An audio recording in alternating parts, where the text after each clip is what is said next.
اس جگہ کا نام ہے مسجد الکوع. کیا نام ہے؟ مسجد الکوع. کیا نام ہے؟ لکھا ہوا نظر آ رہا ہے. کوع کس کو کہتے ہیں؟ کوع دراصل اس ہڈی کو کہتے ہیں. کس کو کہتے ہیں؟ جب بندہ ٹیک لگاتا ہے تو کس سے ٹیک لگاتا ہے؟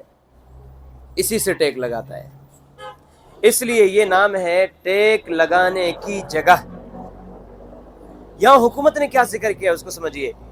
یذکر ان النبی صلی اللہ علیہ وسلم وقف بهذا المكان او قریبا منه عند قدومه الى الطائف. ایسا بیان کیا جاتا ہے کہ نبی علیہ الصلوۃ والسلام کا جب طائف آنا ہوا تو پیارے آقا یہاں کچھ دیر رکے رہے. ویروى ان النبی صلی اللہ علیہ وسلم اتکأ وهو جالس بهذا المكان او بقربه لذا سمی الکوع. اور یہ بھی بیان کیا جاتا ہے کہ نبی علیہ الصلوۃ والسلام نے اس جگہ پر طائف جب آنا ہوا تو آقا نے یہاں کچھ دیر ٹیک لگایا اور آقا یہاں بیٹھے رہے، اس لیے اس کو کہا جاتا ہے ٹیک لگانے کی جگہ. سمجھ رہے ہیں؟ ایک بہت اہم بات، حکومت نے کسی خاص جگہ کو متعین نہیں کیا کہ آقا نے اسی جگہ سے ٹیک لگایا ہے. سمجھ رہے میری بات؟ یہ ایک ایریا بتلا دیا کہ یہاں کہیں آقا بیٹھے تھے. یہ جو پہاڑ ہے اس کا نام ہے جبل ابی زبیدہ. اس پہاڑ کے نیچے مربع شکل میں، چوکور شکل میں ایک مسجد ہے جس کو کہتے ہیں مسجد رسول. کیا کہتے ہیں؟ مسجد رسول. خیر، نبی علیہ الصلوۃ والسلام کا جب یہاں آنا ہوا تھا، پیارے آقا یہاں بیٹھے تھے. کہاں بیٹھے تھے اس کے بارے میں کوئی 100% شور ہو کر کے نہیں بتلا سکتا. البتہ جو لوگوں میں مشہور ہے، یوٹیوب پہ مشہور ہے کہ آقا نے ایک پتھر سے ٹیک لگایا تھا اور آقا اس پتھر سے ٹیک لگایا تھا تو خون لگا ہوا ہے. واللہ عالم، مجھے یہ حقیقت سمجھ میں نہیں آتی، لیکن لوگ ایسا بیان کرتے ہیں. اس مسجد کے بالکل کونوں میں وہ ٹرینگل شکل کا، ترکون شکل کا پتھر ہے جس کے بارے میں کہا جائے کہ نبی علیہ الصلوۃ والسلام نے اس پتھر سے ٹیک لگایا. لیکن پھر بھی میں کہہ رہا ہوں واللہ عالم، اللہ بہتر جانتا ہے کہ وہ کون سی جگہ ہے. جب حکومت نے متعین نہیں کیا، کسی جگہ کے بارے میں علم نہیں، میرا خیال ہے پھر پورے یقین کے ساتھ یہ کہنا کہ نہیں یہیں آقا بیٹھے تھے، میں یہ سمجھتا ہوں تھوڑی سی زیادتی ہو جائے گی. دوسری ایک اور بات جس کو دیکھنے کے لیے بڑے شوق سے لوگ آتے ہیں، بہت سے لوگ یہ کہتے ہیں جو بڑا سا پتھر ہے جس کے نیچے دو چھوٹے چھوٹے پتھر ہیں، یہ وہ پتھر ہے. نبی علیہ الصلوۃ والسلام جب نیچے بیٹھے تھے تو کافروں نے اس پتھر کو پھینکا.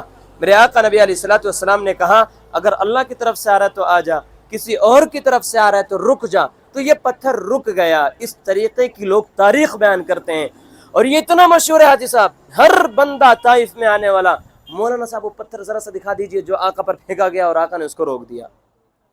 آقا نے اس کو روک دیا. یہ اس بات کو میں نے بہت زوردار اور پرزور طریقے سے سامنے رکھا ہے حاجی صاحب. اس طریقے کی تاریخ پوری سیرت کی کتاب میں نہیں ملتی، نہیں ملتی. بڑے بڑے مورخین آ کر کے اس بات کی تصدیق کر کے گئے، نہیں ملتی. کوئی لا کر کے دکھاتے بھائی میرے آقا مکے سے کب نکلے، کیسے نکلے، کس کے ساتھ نکلے، کیا لے کر کے نکلے، یہاں کہاں کہاں آئے، کس کو دعوت دی، کیا کیا واقعہ پیش آیا، اور یہاں سے جب مکہ واپس گئے تو مکے میں کہاں جنات کی جماعت آئی، کہاں بادل نے سایہ دیا، کہاں آقا بیٹھے، یہ ساری چیزیں موجود ہیں. عجیب حیرت کی بات ہے کہ اس پتھر کا ذکر کہیں نہیں ہے بھائی کسی نے طائف کا واقعہ کتاب میں پڑھا ہے یہ والا کہ آقا بیٹھے تو پتھر پھینکا گیا؟ دراصل ہوا کیا، ایک مکسنگ ہوئی ہے. میرے آقا کو پوری تاریخ میں میری معلومات کے مطابق آقا کو پتھر پھینک کر قتل کرنے کی کوشش ایک مرتبہ کی گئی. مدینے کی سرزمین پر قبیلے بنو نذیر میں یہودیوں کا قبیلہ تھا، انہوں نے آقا کو بلایا کچھ معاہدہ کرنے کے لیے، کچھ باتیں کرنے کے لیے. ایک جگہ بنائی کہ آقا کو یہاں بٹھائیں گے، اوپر دو آدمیوں کو متعین کر دیا کہ جب آقا یہاں بیٹھے تو پتھر پھینک دینا. نعوذ باللہ، یہ قتل کرنے کا ارادہ تھا. میرے آقا اس جگہ پر آئے، حضرت جبریل آئے، ان کی پوری بات کو بتلایا اور آقا وہیں سے واپس چلے گئے. اور نبی علیہ الصلوۃ والسلام نے پھر یہودیوں کو مدینہ سے نکالنے کا حکم دیا. وہاں پر پہاڑ سے اوپر سے پتھر کو پھینک کر قتل کرنے کی کوشش کی گئی تھی، وہاں بھی پتھر پھینکا نہیں گیا. لوگ اس واقعے کو یہاں اس طریقے سے بیان کرنے لگے. خیر، آپ سے کوئی پوچھے، آپ کی ذمہ داری ہے کہ آپ اسے اس واقعے کی طرف رہنمائی کریں. یہ نہ ہو کہ ہاں ماشاءاللہ وہ پتھر تھا جس کو آقا نے روک دیا. اس حدیث کے ٹکڑے کو ہمیشہ سامنے رکھیے. اگر نہیں موجود ہے تو پھر آقا کی طرف نسبت کر کے بیان کرنا میرا جہاں تک خیال ہے یہ نامناسب ہے. خیر، طائف کے اندر یہ وہ جگہ ہے جہاں پر اللہ کے نبی علیہ الصلوۃ والسلام، اس پورے ایریا میں فکس نہیں ہے لیکن حکومت یہ کہتی ہے کہ اس پورے ایریا میں جب اللہ کے نبی علیہ الصلوۃ والسلام کو طائف میں زخمی کیا گیا پتھروں سے، اللہ کے نبی علیہ الصلوۃ والسلام پورے زخمی تھے، لہو لہان تھے.